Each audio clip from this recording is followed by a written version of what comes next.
Well, Dave, we're at the workbench for the new rigs and techniques, and I tell you what, it is definitely looking really froggy I got a lot of frogs up here. I like to fish with frogs, so I got a lot of different kinds, and most people do, you know, when the weather starts heating up and the amphibians, you know, they're a cold-blooded critter. He needs to get out and start moving around and doing his thing, you know. He needs to eat and make more froglets. Yeah. So he's out doing that, and then when he's out there doing that, the bass key in on him and start eating them. And I'm just surprised at the variety. Yeah, there's a lot of different ones. And what you want to do is you want to pick the one for what you want to do. We're going to start with the popping frog over there to the far left there. And, you know, the popping frog gets its name from that, you know, that popping face he's got on him. Chugger mouth there. Exactly. And this is a frog that you want to use in more open water. You can use him in heavy cover and stuff, but he's going to get hung up more so than a pointy-nosed frog.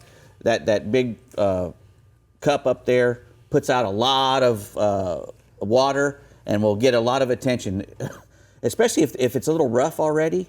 You know, a lot of times you want to fish frogs when it's really, really calm so that the fish can see them. Well, you can fish a popping frog even if it's a little rougher because it still gets all that attention. And the next one we have here is a swimming frog. Now, the good thing about not those, these over here. The good thing about the swimming frogs is, well, that's a creature bait actually. It's a logger toad, but it's a swimming frog as well. These have appendages on them that they work when you work the bait. You have to move the bait really quickly to keep them up on top. They usually sink. They're not hollow. They usually sink, which is really good because you can use them in different ways. You can burn them across the top to get the top water bites, burning them through, and they still go through all the heavy cover really nice. Yeah. But you can also put them, you know, rig them Texas rig and fish them deeper. You know, you can put a weight in front of them or a Carolina rig and fish them deep and bump them along the bottom and stuff. Well, I was going to say, I noticed that some of them look very realistic. You know, this one is a normal frog kind of a color, and some of them are attractor style. Right. So if the water's dirty or... Well, not only that, you know, just because it's a frog shape doesn't mean that bass thought it was a frog. Right. A lot of times he's eating it because he thinks it's another fish, especially a lot of these baits that we're pulling through the lily pads and whatnot. Gotcha.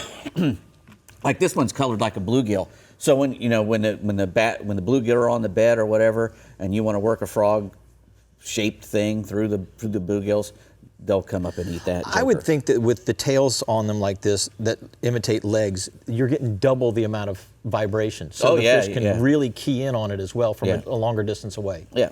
And it's good to, you know, fish these things in dark water because just for that reason. They make a lot of commotion, and, you know, the lateral line on the fish will pick it up before he sees it probably, and then it comes slamming on it when it comes through there.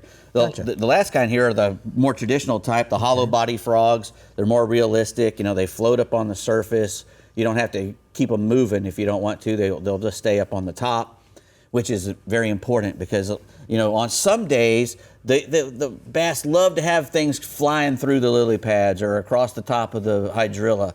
You know, the faster it's moving, the more apt they are to pile on it, you know. And these have the pointy nose, so they slide through the vegetation better. Gotcha. And these work on days when you don't have to move them as fast either. You can move them fast if you want to, you know, pop them, get those little legs working. But they also work well if you just let them just ease through the stuff. And you really can't ease the swimming frogs through because they'll sink on you if they're going too slow. I was going to say, these hollow-bodied frogs with the hook in them are almost the same weight as these sinking frogs. Right. So these are really dense to get down. Right. And they're good if you wanted to punch too. You can punch with some of these frogs because you those put a mats. put a big heavy jig head on there and punch with the frog as well. Gotcha. It's pretty much just a frog-shaped trailer that you could put on any kind of thing. But the hollow body frogs are more froggy and they need to be worked like a frog. And when you throw them into those lily pads, the good thing about the hollow bodies is you can stop them and just let them sit. And they just sit, yeah. And then move them just a little bit and then let them sit because they usually like to eat it when it's stopped, you know. Gotcha. A lot of times they'll eat it when it's flying along, but they miss that a lot, you know. They'll try to eat it like many times and you got to stop and let it sit. And then, you know, But once they eat the frog gets a lot of bad press because you don't get a lot of hookups on a lot of the bites you get. Because there's a lot of stuff there's a lot in to the way to get in the way, even on all of them. So you got to let him eat it and get it turned and swimming away from you before you swing on him. And you need to swing on him hard. And that is so hard to do when it's sitting on top. Because your natural reaction is just, I want to hit him now. Yeah. And even when you're moving it quickly across the surface, that surprise bite, your reaction is to immediately try to set the hook. Yeah. And that's not what you want to do. You want him to grab it and turn around and go heading for the bottom and spinning this thing around. And then you hit him hard with your 60-pound braid and your heavy tackle. Heavy action tackle. Yeah. Well, that was a great job, Dave. We didn't get anything else, but we covered frogs.